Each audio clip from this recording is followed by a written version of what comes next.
Bonjour et bienvenue à tous les auditeurs nous ayant rejoints ce matin du coup à ce webinaire organisé par l'agence Rolasia.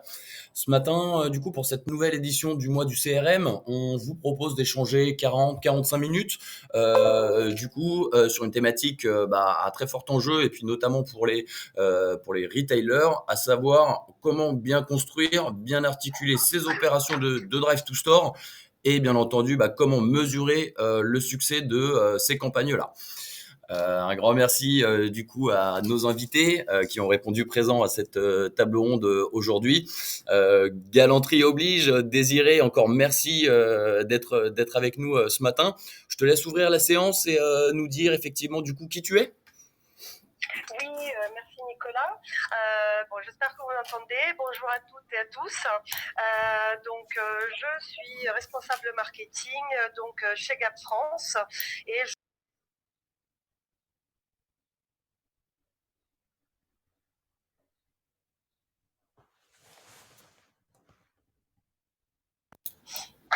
Merci beaucoup pour pour ces précisions, ces présentations. Fanny, peut-être je te laisse prendre la main du coup et te présenter toi et puis Jérôme également. Oui, bonjour à tous. Alors moi, je suis Fanny, je travaille au sein du pôle média de l'agence Rolasia et je vais apporter aujourd'hui mon expertise sur toute la partie Drive to Store. Et Jérôme qui m'accompagne. Super. Et notre expert du coup aussi, Emmanuel, bien expert sur le sujet. Je te laisse également du coup te présenter à nos auditeurs. Eh bien, merci. Bonjour à toutes et à tous. Je suis Emmanuel Isna, je suis cofondateur de Smart Traffic Ocube et aujourd'hui directeur général. Et Ocube est une solution de mesure et d'attribution marketing des différents leviers médias que vous connaissez tous jusqu'en point de vente via des KPI comme le coût par visite en point de vente ou même le chiffre d'affaires. Et on permet aux retailers de mettre enfin un ROI au bout de leur campagne quand on a un réseau de points de vente. Super. Et notre dernier intervenant, Jérôme Meyer. Bonjour à tous, donc Jérôme Meyer, je suis le directeur des opérations de l'agence Relacia.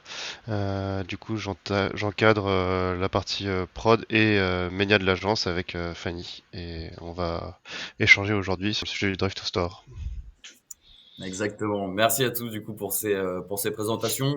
Pour entrer dans la matière, Emmanuel, toi qui est véritablement expert sur le sujet, qui a une bonne visibilité de ce qui peut se faire aujourd'hui du coup sur le marché, est-ce que pour nous remettre un peu des éléments de contexte, peut-être nous partager quelques grandes tendances, des chiffres clés que tu peux avoir effectivement dans tes tuyaux? Alors effectivement, des chiffres clés, c'est un petit peu compliqué parce que des leviers médias, vous connaissez la diversité, des industries, c'est pareil. C'est difficile d'avoir une vraie tendance, ne serait-ce que on sait que la météo peut impacter énormément les visites en magasin. Donc si on prend tous ces facteurs, c'est compliqué. Mais il y a quelque chose qu'on oublie assez rapidement, ou assez souvent en tout cas, c'est que 80% du chiffre d'affaires des retailers est encore fait dans le réseau des points de vente. Alors certes, le site e-commerce, c'est souvent le premier magasin du réseau parce qu'il profite de l'ensemble de la visibilité de tous les magasins depuis bien longtemps. Et on a envie aujourd'hui de donner à ce réseau de points de vente les mêmes outils que le site e-commerce. Alors on a longtemps parlé des Google Analytics et consorts. Et aujourd'hui, les enjeux, c'est d'être capable de mesurer l'efficacité des campagnes marketing en point de vente, exactement comme on a l'habitude de le faire pour un site e-commerce. Et ça, c'est vraiment extrêmement important. Donc, on va fournir des KPI, ou en tout cas le retailer, l'agence partenaire, Relacia, a besoin d'outils qui lui permettent de connaître le coût par visite en point de vente, donc qui est le KPI le plus connu, on va dire, euh, adossé à chacune des campagnes marketing. Et ça, c'est important. Et d'autant plus, ça, je vais l'apprendre à personne, avec les différentes crises qu'on a traversées ces dernières années. Elles viennent et elles reviennent de plus en plus régulièrement. L'efficacité de ces campagnes est encore plus nécessaire qu'avant pour maximiser son ROI et son travail. Super, merci beaucoup pour ces éléments. Fanny et Jérôme, côté Relacia, est-ce que vous avez des choses à nous partager qu'on a pu observer, peut-être d'un point de vue plus comportement des consommateurs? On sait de façon générale que l'usage du smartphone, il prend une place de plus importante, notamment en mobilité. Donc, il est nécessaire de pouvoir exploiter l'ensemble des canaux digitaux mobiles, qu'ils soient in-app ou hors app, pour pouvoir répondre aux enjeux des points de vente physiques. Super, merci beaucoup du coup pour tous ces éléments qui nous permettent de bien resituer nos auditeurs dans notre sujet de ce matin. Désiré, pour voilà rentrer toujours bien dans le vif du sujet, voilà, tu travailles avec Relacia depuis déjà un certain temps, notamment sur les sujets de génération de trafic dans les boutiques Gap. On a déployé du coup cette année une opération de Drive to Store. Est-ce que tu peux voilà préciser à nos auditeurs un petit peu le contexte et les enjeux que tu pouvais avoir qui t'ont motivé notamment à tester la solution Way2Go? Oui, oui, absolument, absolument, Nicolas. Donc, alors, on est parti en fait d'un état des lieux qui était celui du mois de février où le trafic était quand même particulièrement challengeant dans les enseignes retail. Et du coup, nous avons, on va dire, une situation réseau qui est un petit peu pas très classique sur le marché en ce moment. On n'a pas de site web, on a uniquement un réseau de magasins, même si notre site web il va arriver très très très rapidement. Mais on avait donc un fort besoin de générer du trafic vers les points de vente avec un contexte qui était celui des vacances scolaires et encore de mesures sanitaires qui étaient beaucoup plus fortes que celles que nous avons en place aujourd'hui. Et forcément, Gap, je dirais marque américaine, donc business et investissement qui se doivent d'être très très héroïstes. Et du coup, avec, on va dire, toutes ces contraintes, on a commencé à explorer effectivement avec Nicolas les différentes possibilités que l'on avait. Et il s'ajoutait à ça nos magasins, notre réseau de magasins, avec un emplacement qui est surtout pas national, donc très Île-de-France, avec quelques grandes villes en dehors de l'Île-de-France. Et avec des clients, une clientèle quand même très fidèle et qui habite très souvent, et ça c'est quelque chose qui s'est défini avec quand même aussi le Covid, aux alentours des magasins. Et du coup, on cherchait vraiment une opération héroïste qui puisse driver du trafic vers nos points de vente. Et surtout, l'idée était d'exploiter d'une certaine façon le trafic présent. Parce que du coup, ce qu'on trouvait intéressant dans cette proposition de Relacia, c'était le fait qu'on vient vraiment exploiter le trafic qui passe à proximité des magasins. Et on sait comment c'est difficile de générer du trafic vers les points de vente, donc de faire déplacer quelqu'un vers un point de vente. Et on se disait que le fait qu'on puisse capter le passage à proximité du point de vente était très très intéressant parce qu'on sait aussi que nous, à partir du moment où un client rentre dans nos points de vente, on sait le convertir, on sait que les clients achètent. L'idée c'était vraiment de les faire entrer. Et du coup, on a pu mener cette opération à peu près de la mi-février.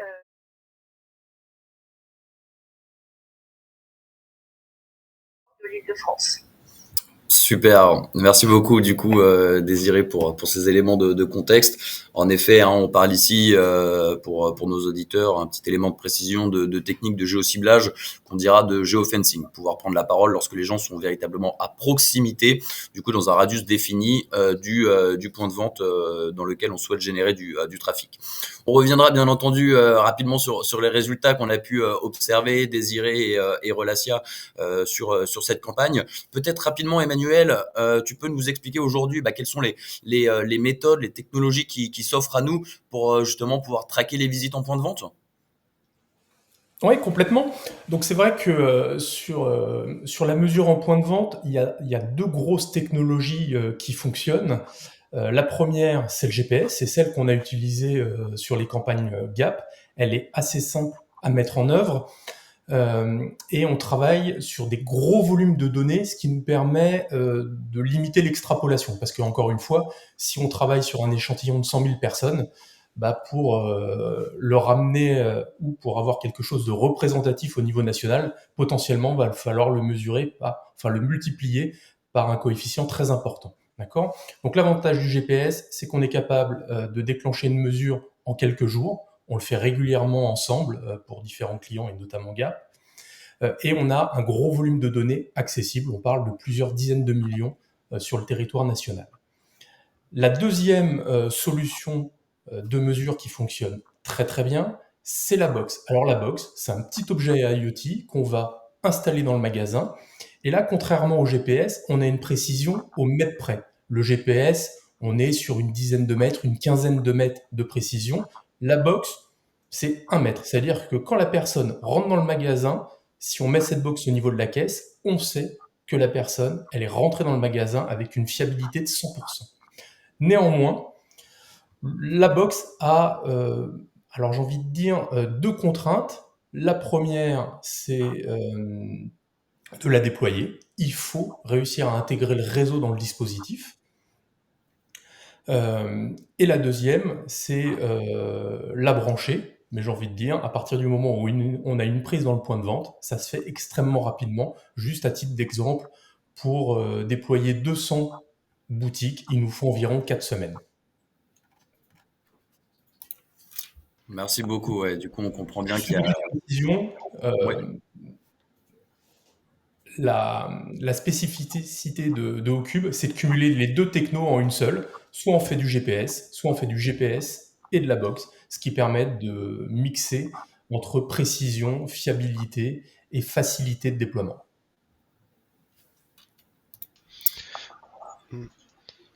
En complément, bien sûr, il faut bien expliquer aussi à tout le monde que tout ça est entièrement RGPD compliant, qu'on travaille sur les tracking uniquement avec des personnes qui ont donné leur consentement, que ces consentements sont, lors des campagnes qui sont faites chez Relacia, sont transmises à Ocube pour vérification, pour qu'on ait la traçabilité de toute la chaîne de validité, aussi de ces consentements, donc ce qui est vraiment un point qui est très important, parce que qui n'est pas toujours pris en compte par tout le monde. Voilà, je tenais à préciser ce petit point. Ouais, Quelle son effectivement. importance? Effectivement, c'est un bon point, et pour montrer qu'on joue à 400% le jeu de ce respect du RGPD, on a une certification AFNOR qui confirme notre parfait respect de l'ensemble de cette réglementation. Et ça, c'est aussi très important parce que c'est vraiment une démarche proactive de notre part, et effectivement, tout le monde le fait pas. Ouais, parce qu'on a tendance à oublier ces règles RGPD et parler que de la précision du tracking, mais du coup dire qu'on fait les choses dans les règles et le respect, c'est important aussi. On ne doute pas que tous nos auditeurs sont très sensibles à ce point-là, en effet. On peut revenir peut-être effectivement, Désiré, sur la campagne qu'on a menée en place ensemble, essayer de bien faire comprendre ce qui a été du coup mis en place et déployé.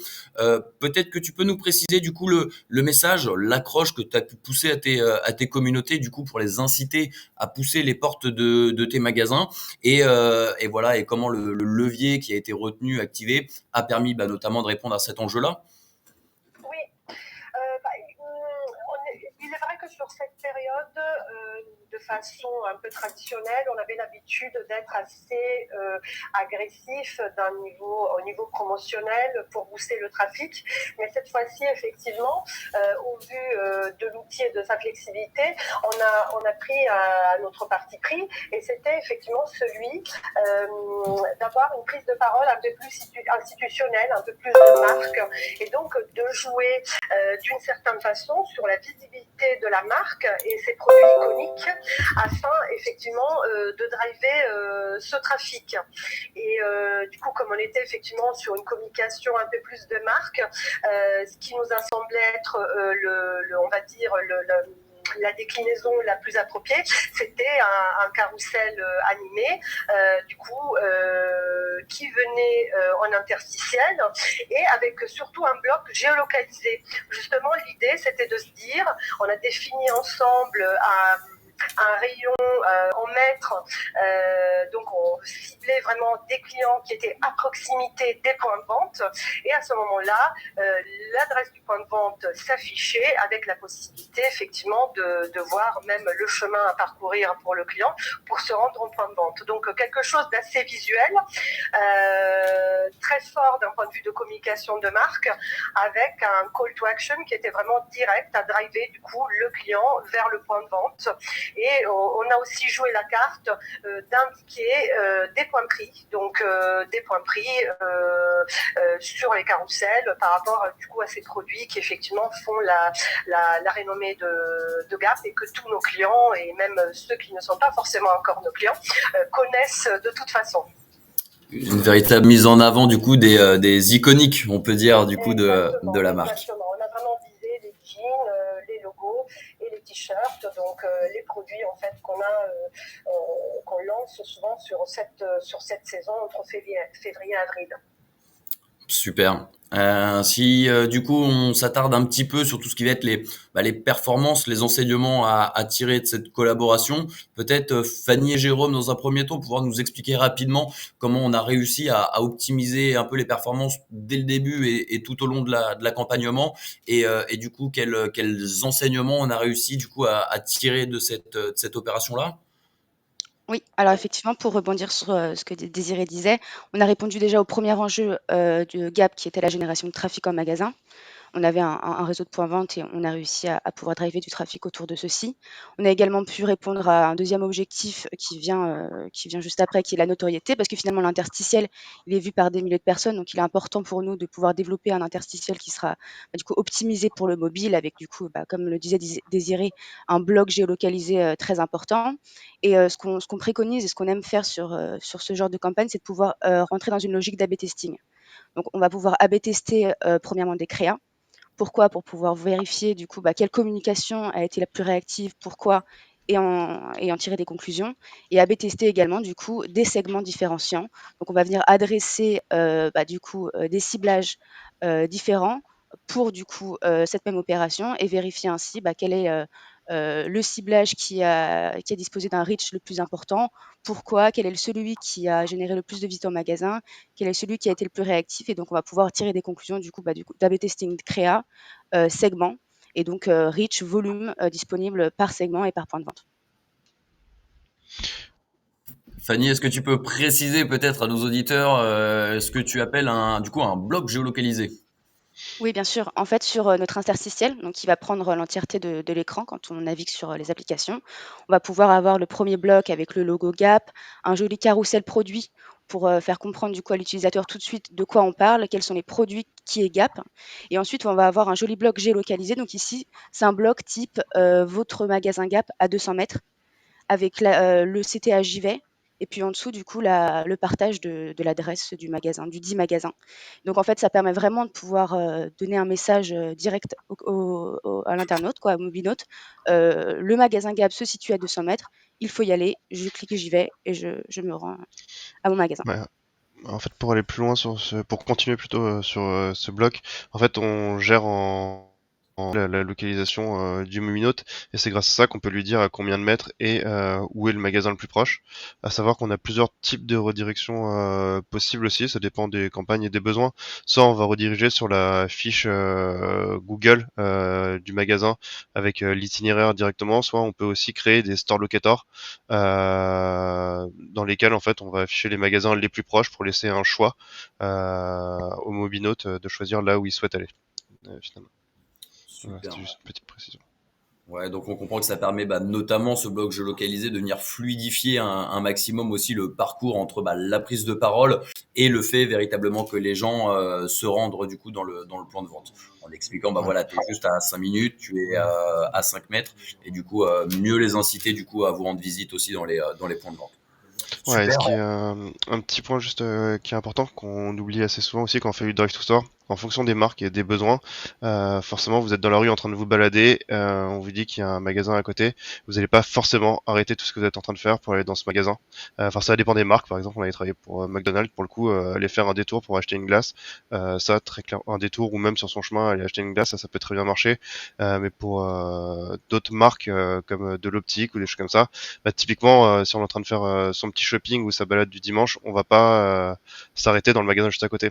Donc, pour la mesure mesure, c'est important de dire aussi que on dit où est le magasin le plus proche, on donne l'adresse aussi, comme ça la personne le garde en tête. Elle sera aussi retouchée par la suite, hein, on fait une surpression sur toutes les cibles, mais en règle générale, on mesure sur 2 semaines post-view, et on se rend compte qu'en fonction des marques ou des clients ou des business, on a des visites soit dans la journée, mais jusqu'à 10 jours, voire 2 semaines après l'affichage.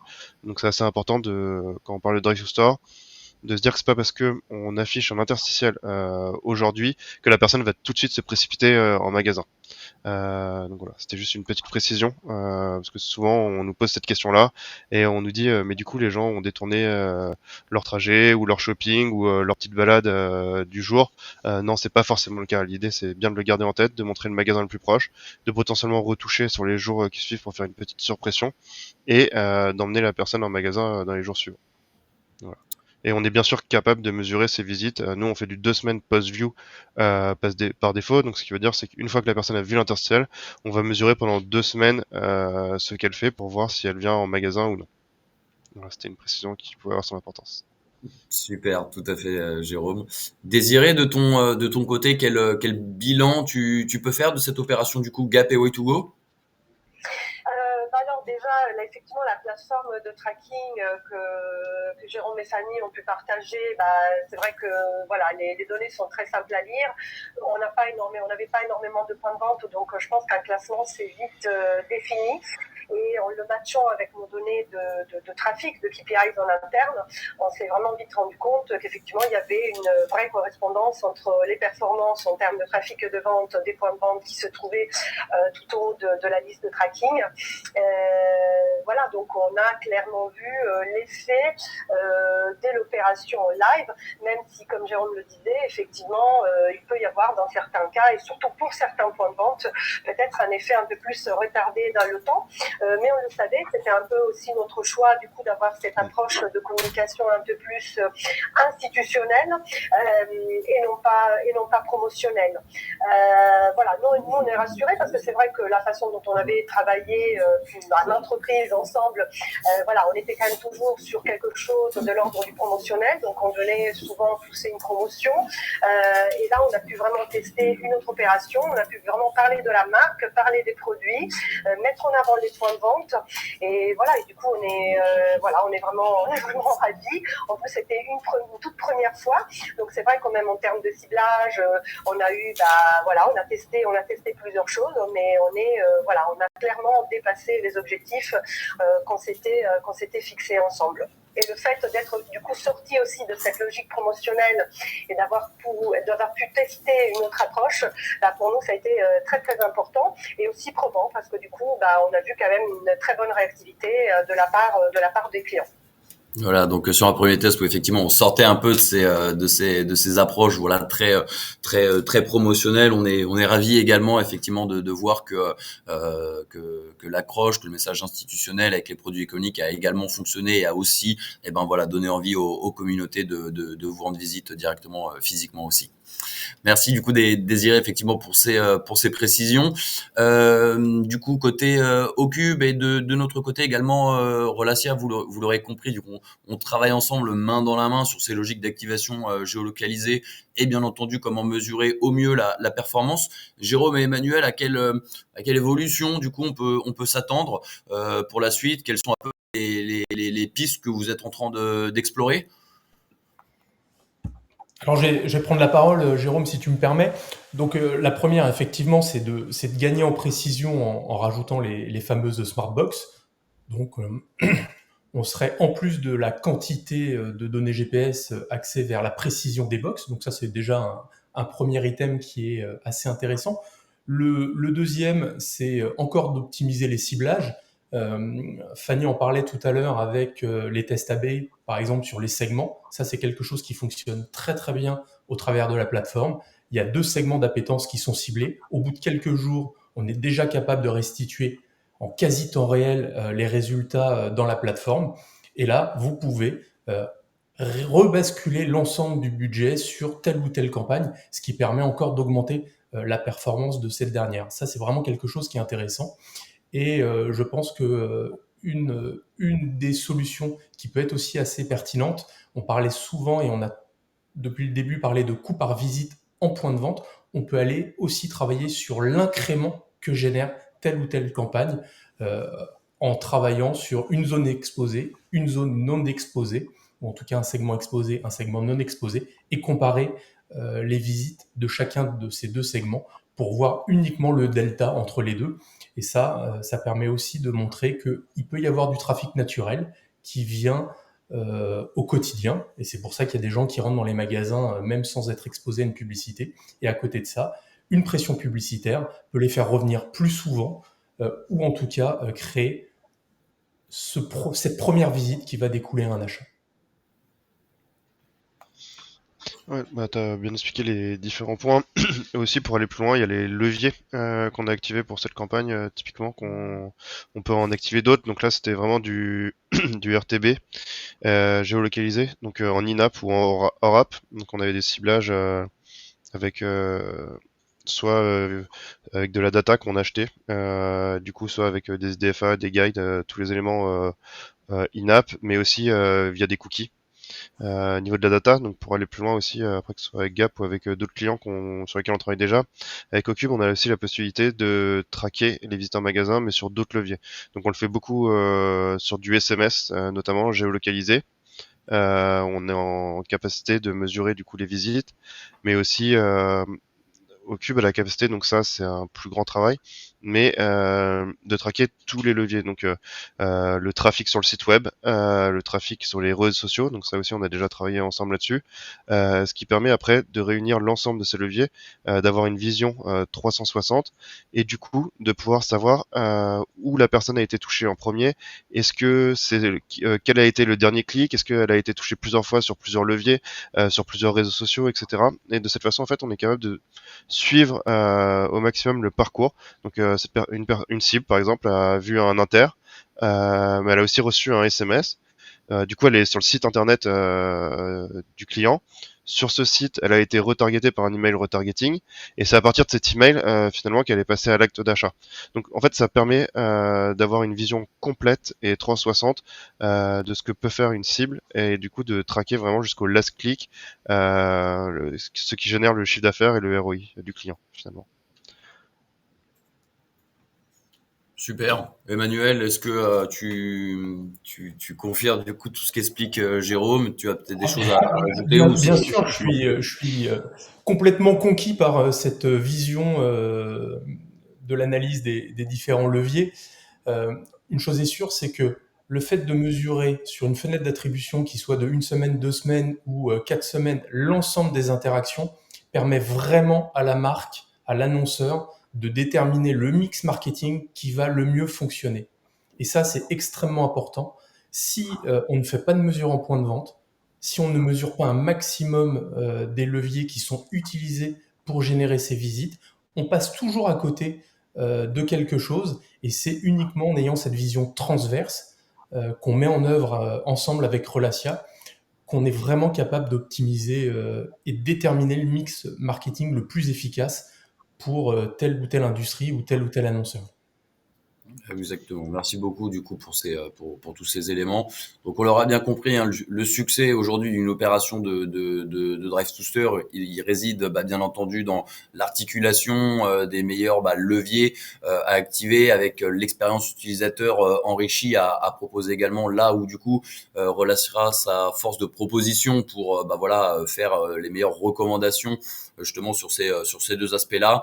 Et Emmanuel présent parmi nous aujourd'hui est bien là aussi pour faire comprendre que la mesure est un élément du coup primordial pour aller mesurer et pouvoir industrialiser ce type d'opération-là.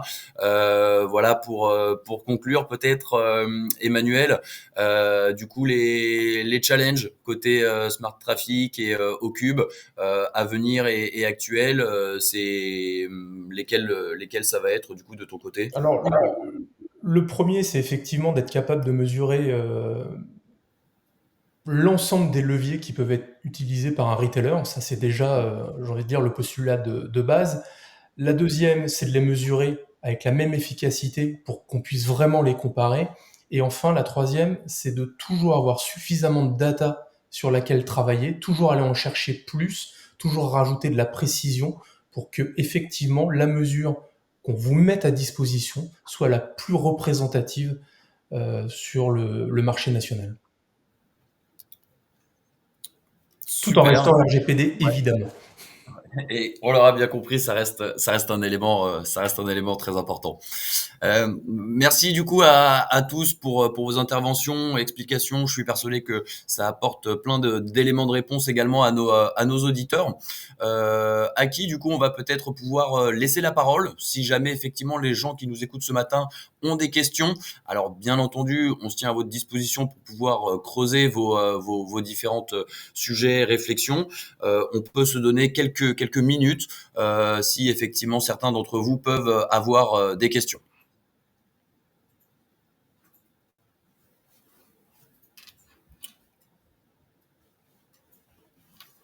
Donc en effet une première question et on pouvait s'y attendre certainement auprès du coup de Jérôme et Emmanuel.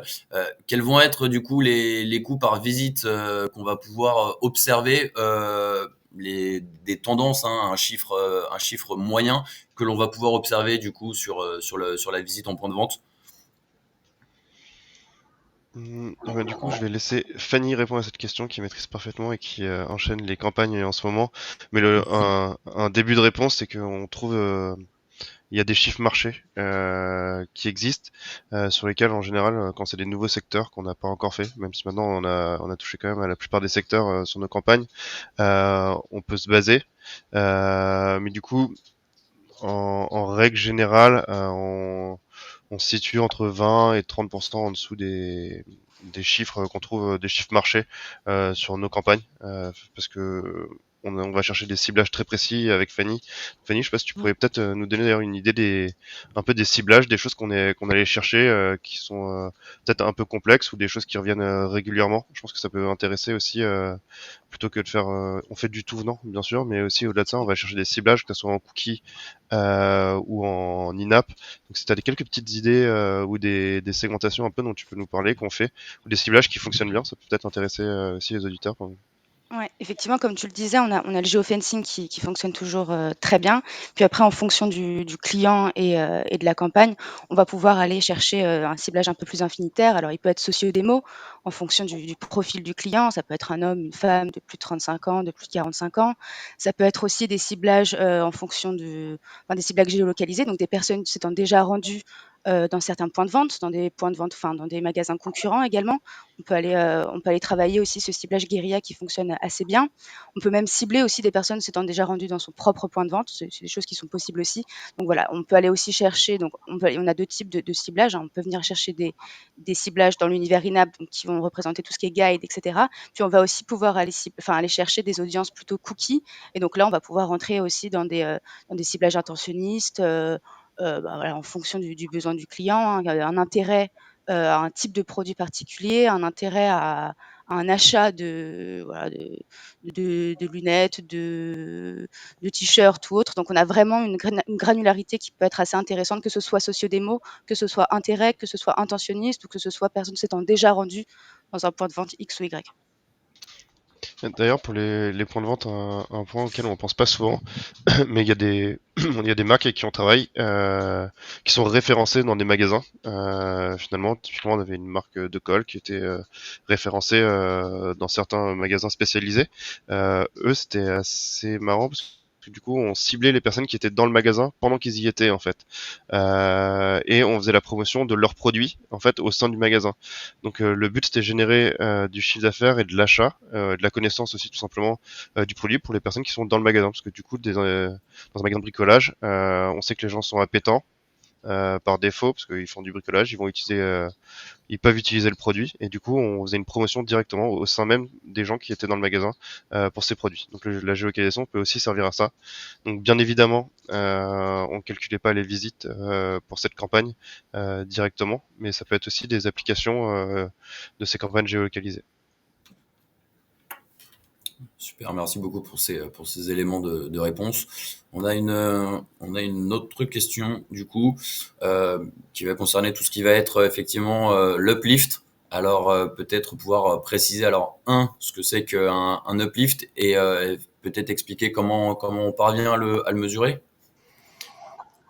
Alors, je pense que la question, elle est pour moi. Donc, l'uplift, on en parlait tout à l'heure, c'est l'incrément, hein. C'est la même chose. La terminologie diffère, mais à la fin, ça donne le même résultat. De manière très traditionnelle, cet uplift, il est fait avec un échantillon cible et l'échantillon témoin, qui souvent correspond à X% de la cible, potentiellement sur une autre région, potentiellement avec un volume très faible.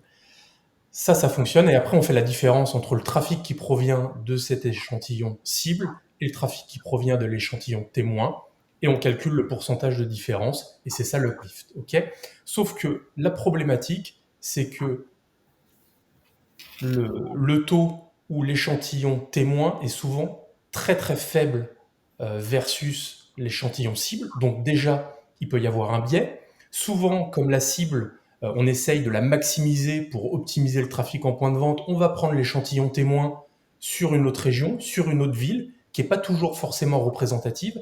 Et la problématique, c'est que ça injecte un nouveau biais. Et je ne parle même pas de la météo. Si en plus sur la région témoin, la météo n'est pas la même, on est complètement, j'ai envie de dire, dans les choux. La technologie de Smart Traffic au cube, c'est de s'appuyer sur un graphe propriétaire qui détient 40 millions d'ID, qui sont des individus anonymes, et on va construire automatiquement cet échantillon témoin avec un maximum de volume pour qu'il soit le plus représentatif et qu'il soit vraiment comparable. Ça donne un second et un dernier avantage, c'est que toutes les régies, tous les partenaires, tous les leviers médias ne sont pas toujours capables de donner un échantillon témoin qui nous permette de faire la comparaison. Et c'est pour ça qu'on le construit en automatique, chez nous, en temps réel, à la volée, pour être capable de fournir cet incrément, cet uplift pour l'ensemble des leviers, quelle que soit l'activation que vous souhaitez mettre en œuvre. Ok, c'est très clair. Merci Emmanuel. Autre question, peut-être plutôt côté Rolasia du coup, mais Emmanuel, tu auras certainement et Désiré également des indications à nous donner sur cet aspect-là. Comment on définit, lorsqu'on en parlait avec Désiré, les communications qui sont géolocalisées à proximité du point de vente? Comment on vient définir ces radius, ces zones de chalandise dans lesquelles il faut justement pouvoir exposer les gens qui sont à proximité du point de vente? On Je va pense laisser que Fanny répondre à ça. je pense que ça dépend aussi beaucoup de sa position géographique. Sur des magasins qui sont situés en plein Paris, on va avoir tendance à définir une zone de chalandise qui sera plus restreinte. Dans des magasins qui sont situés en province ou dans des zones industrielles avec une autoroute qui passe à côté, on va avoir tendance à augmenter le périmètre, du coup la zone de chalandise. Donc en fait, on définit vraiment la zone de chalandise en fonction du point, de la position géographique des magasins. Et ce qu'on a tendance à faire aussi quand on a un volume de points de vente assez important pour une campagne, c'est directement venir segmenter l'ensemble de ces points de vente dans des 3 segments, petites, moyennes et grandes villes typiquement.